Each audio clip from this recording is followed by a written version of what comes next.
नमस्कार मित्रांनो, श्री स्वामी समर्थ. संत ज्ञानेश्वर हे महाराष्ट्राच्या महान संतांपैकी एक होते. ते महाराष्ट्रातील एक थोर योगी, तत्वज्ञानी आणि संत कवी होते. भागवत तथा वारकरी संप्रदायाचे तत्वज्ञ, प्रवर्तक. अंधाराकडून प्रकाशाकडे घेऊन जाणारा ज्ञानमार्ग त्यांनी सर्वसामान्यांना दाखवला. त्यांनी योग सामर्थ्याने आपले प्रभुत्व सिद्ध केले. आध्यात्मिक समतेवर आधारलेला वारकरी संप्रदायाची सुरुवात केली आणि वारकरी संप्रदायाला जन्म देणारे ज्ञानदेव सर्व संतांची माऊली झाले. आजही ज्ञानेश्वरांची पालखी खांद्यावर घेऊन संत मोठ्या भक्तिभावाने ज्ञानेश्वर माऊलींच्या नावाचा गजर करत नामसंकीर्तनात दंग होऊन पंढरपूरला जातात. ज्ञानेश्वरांचा जन्म आणि कुटुंब. 13व्या शतकात आपेगाव येथे श्रावण कृष्ण अष्टमी शके 1197 इसवी सन 1275 रोजी ज्ञानेश्वरांचा जन्म झाला. विठ्ठलपंत कुलकर्णी हे त्यांचे वडील तर रुक्मिणीबाई हे आईचं नाव होतं. औरंगाबाद जिल्ह्यातील पैठण तालुक्यातील आपेगाव हे त्यांचे जन्मगाव पैठणजवळ गोदावरी नदीच्या काठावर वसलेला आहे. संत ज्ञानेश्वर महाराजांचे वडील विठ्ठलपंत हे संस्कृत अभ्यासक आणि धार्मिक मनाचे होते. विठ्ठलपंत ते नंतर गाव लेखपाल देखील झाले. मुळात विरक्त संन्यासी होते. त्यांनी विवाहित असतानाच संन्यास घेतला आणि ते काशीला गेले. ते विवाहित असल्याचे गुरूंना समजले, म्हणून गुरूंनी त्यांना घरी पाठवले. विठ्ठलपंतांनी त्यांच्या आज्ञेनुसार पुन्हा गृहस्थाश्रम स्वीकारला. विठ्ठलपंत व रुक्मिणीबाईंना 4 अपत्ये झाली. निवृत्ती, ज्ञानदेव, सोपान व मुक्ताबाई अशी त्यांची नावे. लहान वयातच वडिलांकडून 4ही भावंडांना ब्रह्मविद्येचे बाळकडू मिळाले. त्याचबरोबर आईकडून चांगले संस्कार देखील मिळाले. संत ज्ञानेश्वरांचे बालपण. एकदा संन्यास घेतल्यानंतर कौटुंबिक जीवन सुरू करणे त्या काळी समाजाला मान्य नव्हतं. त्यामुळे आळंदीच्या शास्त्री पंडितांनी त्यांच्यावर बहिष्कार टाकला. विठ्ठलपंतांनी ब्राह्मणांना निरनिराळ्या मार्गांनी विनवणी केली आणि त्यांच्याद्वारे केलेल्या पापाबद्दल प्रायश्चित्त करण्यासाठी काहीतरी सुचवावे अशी विनंती देखील केली.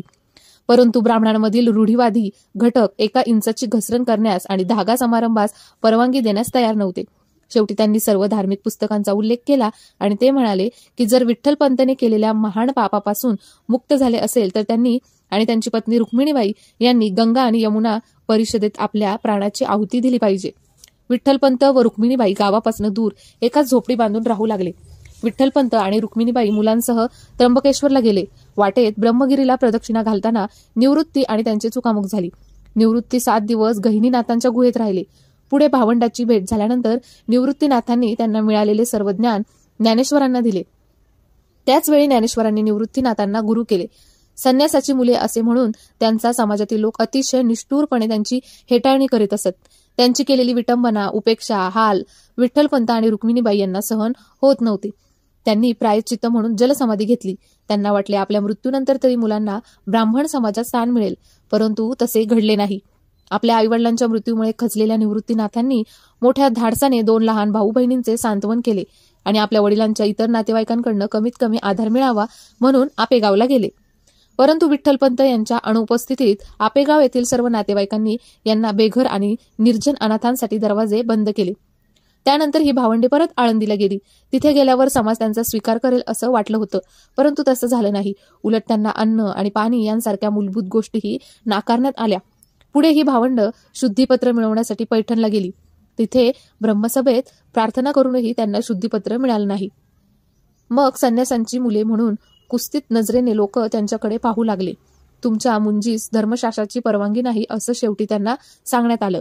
धर्माचे ठेकेदार पुढे असेही म्हणाले की ब्रह्मचर्याचे आचरण करा, संसार वाढवू नका, परमेश्वराची भक्ती करा, यामुळे तुमचे पाप नाहीसे होऊन मुक्ती मिळेल. ब्रह्मसभेची आज्ञा त्यांनी निमूटपणे मान्य केली. तिथून बाहेर पडल्यानंतर त्यांना एकाने नाव विचारले. ज्ञानेश्वर शांतपणे म्हणाले, ज्ञानदेव. त्यावर नावात काय आहे? तो समोरून रेडा येत आहे, त्याचेही नाव ज्ञान आहे, परंतु पखाली वाहण्याचं काम करतो, असं बाजूला असलेला एक ब्राह्मण कुचेष्टेने म्हणाला. यावर शांतपणे ज्ञानदेव म्हणाले, हो, पण त्याचा आणि माझा आत्मा एकच आहे. हो का? म्हणतोच आहेस तर तू या रेड्याच्या तोंडून वेद बोलावून दाखव, मग आम्ही तुझं म्हणणं मान्य करू. ज्ञानोबा रेड्याच्या जवळ गेले आणि रेड्याच्या मस्तकावर हात ठेवला. त्याचबरोबर रेड्याच्या तोंडातून भराभर वेदातील रुचा बाहेर पडू लागल्या. कित्येक लोकांनी हा चमत्कार पाहिला. तेथे ज्ञानेश्वरांनी आपली विद्वत्ता सिद्ध केली. एक चमत्कार केल्यानंतर ज्ञानेश्वर नेवासे येथे गेले आणि तेथे आणखी एक चमत्कार त्यांची वाट पाहत होता. नेवासेचा उल्लेख ज्ञानेश्वरीतील सापडतो, जिथे हे उत्तम पुस्तक लिहिलं गेलं होतं. ही मुले नेवासेमध्ये प्रवेश करीत असताना त्यांना आढळलं की एक माणूस मृत अवस्थेत होता आणि त्याची पत्नी त्याच्या मृतदेहाच्या शेजारीच ओरडत होती. ज्ञानेश्वरांनी त्या व्यक्तीचे नाव काय आहे विचारलं आणि ते सच्चिदानंद असल्याचे सांगण्यात आल्यावर ते म्हणाले की ते नाव धारण करणारी व्यक्ती कधीही निर्जीव असू शकत नाही. म्हणूनच त्यांनी त्या निर्जीव शरीरावर आपल्या अमृत हाताने स्पर्श केला आणि त्या व्यक्तीला उठण्यास सांगितलं आणि सच्चिदानंद उठले.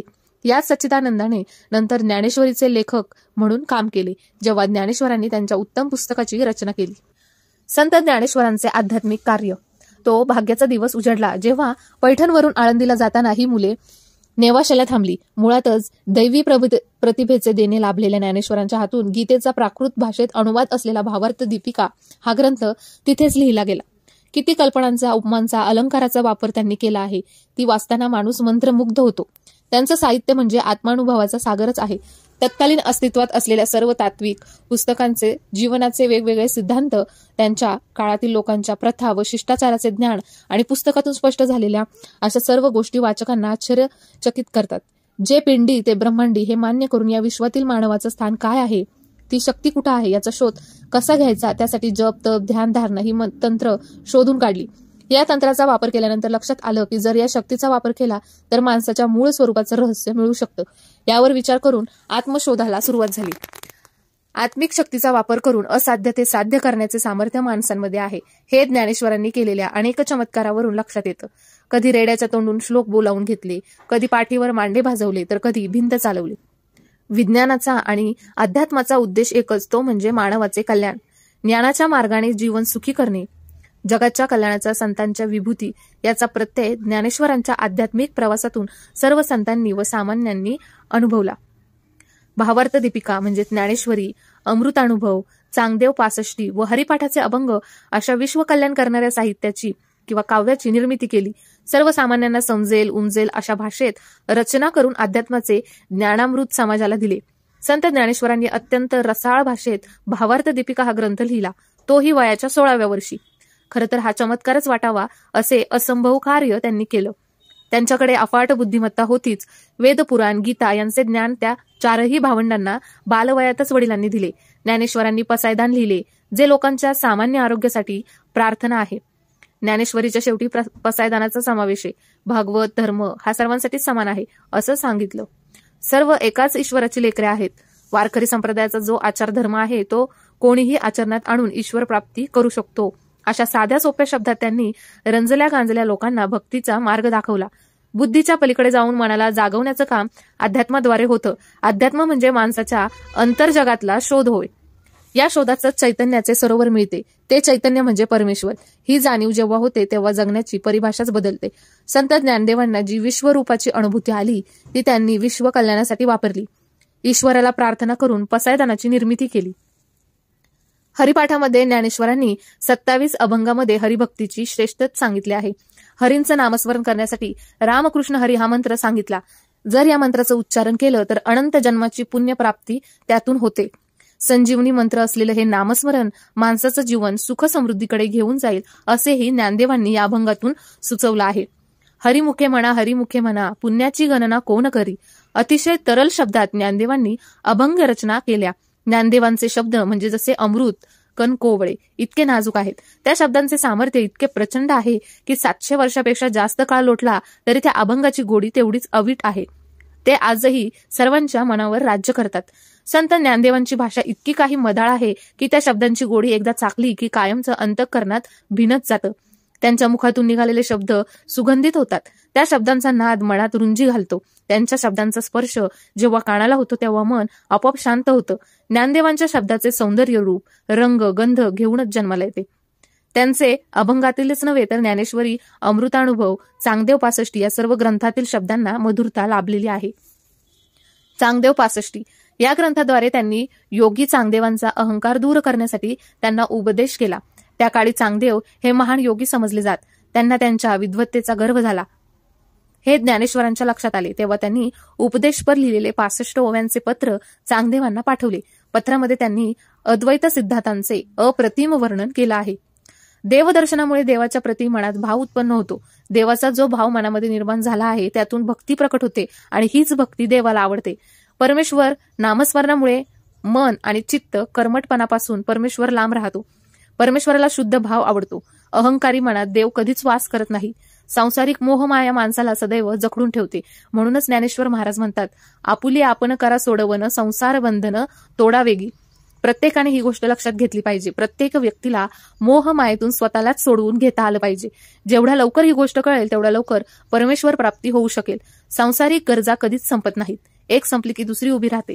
सुखाच्या मागे लागलं की मनुष्य सदैव वस्तू जमा करण्यात आपला सर्व वेळ वाया घालवतो, धन कमावतो आणि या जगातून निघून जातो. ज्ञानेश्वरांनी शके 1212 ते शके 1218च्या दरम्यान विशुद्ध तत्वज्ञानाचा जीव ब्रह्म ऐक्याचा अमृतानुभव हा ग्रंथ लिहिला. सुमारे 800 ओव्या या ग्रंथात आहेत. तत्वज्ञानाच्या दृष्टीने हा श्रेष्ठ ग्रंथ आहे.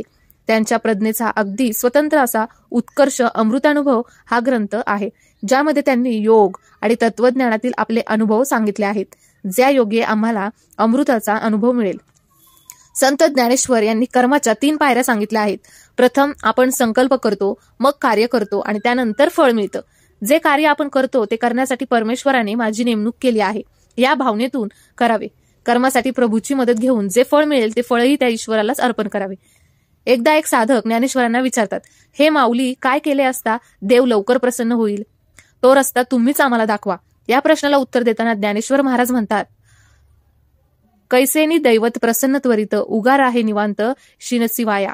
म्हणजे काय तर देवाच्या प्राप्तीचा मार्ग अतिशय सरळ आणि सोपा आहे, तो म्हणजे नामस्मरण.